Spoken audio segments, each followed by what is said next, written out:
Hello friends, how are you.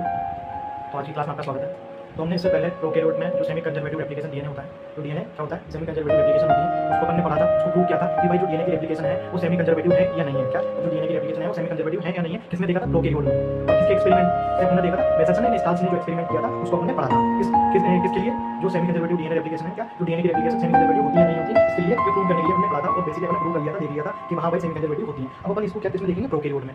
क्या देखें, prokaryote में। स्टार्ट करते हैं। तो semi conservative DNA replication prove इन यूकैरियोट में। सेमी कंजर्वेटिव डीएनए रेप्लिकेशन है, इसको प्रूव करेंगे तो यूकैरियोट में होती है नहीं होती है। तो डीएनए रेप्लिकेशन है वो सेमी कंजर्वेटिव इसमें यूकैरियोट्स में होती है नहीं होती है, इसको पढ़ेंगे। तो पहले इसका एक्सपेरिमेंट क्या है, किसने किया था, टेलर्स एंड कलीग्स ने। टेलर्स और उसके साथी ने इस एक्सपेरिमेंट को किया था। किसने, कलीग्स ने, उसके साथी ने इस एक्सपेरिमेंट को किया था। भाई उसके बारे में थोड़ा पढ़ लेते हैं।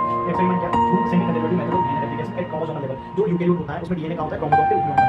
क्या जो डीएनए होता है क्रोमोसोम के रूप में होता है, और इसमें यूकैरियोट्स में। तो semi conservative method of DNA replication at chromosome level. और बीसीएफ हवा क्या यूकैरियोट है, उसमें अपन देखेंगे उसके जो क्रोमोसोम लेवल का जो डीएनए है क्या है, उसमें अपन देखेंगे बीसीएफ हवा में अपन इसको देखेंगे। और किसकी मदद पाई, रेडियो ट्रेसर टेक्निक। भाई इन्होंने कौन सी टेक्निक यूज की थी, रेडियो ट्रेसर टेक्निक यूज की थी। एक बार और लेते हैं, इन्होंने क्या किया था, जो क्या यूकैरियोट है उसमें क्या देखा था कि जो यूकैरियोट में जो डीएनए रेप्लिकेशन है वो सेमी कंजर्वेटिव है या नहीं, इसको प्रूव किया था कि एक्सपेरिमेंट से। और इन्होंने क्या लिया था कि यूकैरियोट कौन सा लिया था, बीसीएफ हवा यूकैरियोट लिया था। बीसीएफ हवा यूकैरियोट लिया था। और उन्होंने कौन सी टेक्निक यूज की थी, रेडियो ट्रेसर टेक्निक यूज की थी। और रेडियो ट्रेसर टेक्निक में उन्होंने क्या यूज किया था, दे यूज ट्रिटिएटेड। क्या ट्रिटिएटेड मतलब जो हाइड्रोजन होता है उसका ट्रिटिएटेड लिया था इन्होंने। क्या लिया था, ट्रिटिएटेड रेडियो एक्टिव लिया था। जो क्या लिया था, हाइड्रोजन होता ही है, इनका को थर्ड आइसोटोप यूज किया था हाइड्रोजन का। क्या यूज किया था, हाइड्रोजन जो होता है उसका थर्ड आइसोटोप यूज किया था। क्या यूज किया था, ट्रिटिएटेड। क्या ट्रिटिएटेड इन्होंने यूज किया था, हाइड्रोजन का आइसोटोप यूज किया था। जो ये क्या करता है, थाइमिडीन होता है ना, जो डीएनए होता है उसके जो थाइमिडीन होते हैं उसके अंदर, जिसमें प्रत्येक जो हाइड्रोजन होता है वो कौन सा लगा देते हैं, ये ट्रिटिएटेड हाइड्रोजन लगा देते हैं। ये क्या करते हैं कि जो डीएनए होता है उसका जो हाइड्रोजन होता है, इन्होंने क्या किया, बीसीएफ हवा लिया था। अब बीसीएफ हवा की जो हाइड्रोजन है, सॉरी बीसीएफ हवा है ना, उसका जो डीएनए है, डीएनए में जो थाइमिडीन है, थाइमिडीन में इन्होंने क्या लगा दिया, सब जगह पे अपना हाइड्रोजन लगा दिया। क्या लगा दिया, इन्होंने जो हाइड्रोजन दिया था आइसोटोप वाला ट्रिटिएटेड हाइड्रोजन लगा दिया सब जगह पर। और ये हाइड्रोजन जो है क्या रेडियो एक्टिव है, क्या रेडियो एक्टिव है।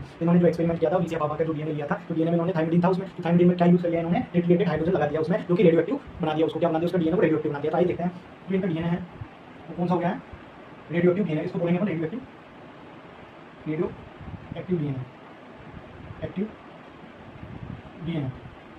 अब ये डीएनए है, इसको कहाँ डालेंगे, इसको रेडियो एक्टिव मीडियम में डालेंगे। क्या इसको डालेंगे, इसको कल्चर मीडियम में डालेंगे इस डीएनए को। तो डालते हैं रेप्लिकेशन कौन से में, इसको रेप्लिकेशन कराएंगे कौन से medium, non radio active medium में। कहाँ, नॉन रेडियो एक्टिव मीडियम में। ये रेडियो एक्टिव है। क्या किया था इन्होंने, रेडियो एक्टिव बनाने के लिए तो बीसीएफ हवा का जो डीएनए था उसमें ट्रिटिएटेड हाइड्रोजन जोड़ दिया था, जो कि हाइड्रोजन कौन सा है, रेडियो एक्टिव हाइड्रोजन है। क्या रेडियो एक्टिव, तो ये डीएनए था, इसमें क्या किया इन्होंने, ट्रिटिएटेड हाइड्रोजन जोड़ दिया, इसको रेडियो एक्टिव। अब इस रेडियो एक्टिव डीएनए में इन्होंने कहाँ रेप्लिकेशन कराया, नॉन रेडियो एक्टिव मीडियम में। नॉन रेडियो एक्टिव मीडियम में रेप्लिकेशन कहाँ क्या कराया, नॉन रेडियो एक्टिव मीडियम में, नॉन रेडियो एक्टिव मीडियम। तो क्या देखा इन्होंने, रेप्लिकेशन जब हुआ तो ये दोनों में, तो दोनों क्या होंगे, अलग होंगे। क्या होंगे, दोनों में रेडियो एक्टिव है, तो रेडियो एक्टिव तो पेरेंटल है, तो दोनों पेरेंटल हो गए अलग, दोनों पेरेंटल हो गए अलग।